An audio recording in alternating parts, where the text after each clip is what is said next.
जय श्री राम, जय बागेश्वर राम। जैसे कि मैं आप सभी लोगों को बता दूं कि 9वें दिन की पदयात्रा हो चुकी है स्टार्ट। और आप सभी लोगों को बता दूं कि आज दोपहर का खाना कहां पर है और कहां जाना है, रात को कहां रुकना है, वो मैं आप सभी लोगों को बता दे रहा हूं। दोपहर का खाना है हरियाणा ढाबा के पहले और रात का खाना है राधा मंदिर गोविंद जाते। रात का खाना यहाँ पर है। और आप सभी लोगों को बता दूं कि लाखों में श्रद्धालु आए हुए हैं। मैं आप सभी लोगों को बता दूं कि जो 9वें दिन की पदयात्रा है उसमें लाखों भक्त आए हुए हैं। और आप सभी लोगों को मैं एक और जानकारी दे दूं कि जो लाखों भक्त आए हुए हैं उनकी पूरी व्यवस्था की गई है, भंडारे खाने की और प्लेट नेटे की सब व्यवस्था की गई है। और मैं बता दूं आप सभी लोगों को, क्योंकि हम उत्तर प्रदेश में चलने लगे और 9वां दिन की पदयात्रा है, तो कल का जो 9वां दिन का आज का है वो आज ही लेटेंगे। जो कल पहुंच जाएंगे 9वें दिन बरसाने की नगरी में, मतलब वृंदावन पहुंच जाएंगे। मैं आप सभी लोगों को बता दूं कि जो 7.5 किलोमीटर पे खाना मिलेगा दोपहर को और 7.5 किलो पर लेटने के मतलब भंडारा रात का मिलेगा,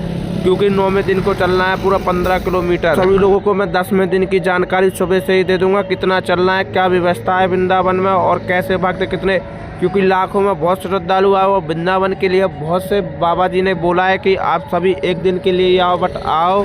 और वृंदावन से बहुत से भक्त जाएंगे, लाखों में भक्त जाएंगे। जय श्री राम। आप वीडियो के बने रहो आगे तक।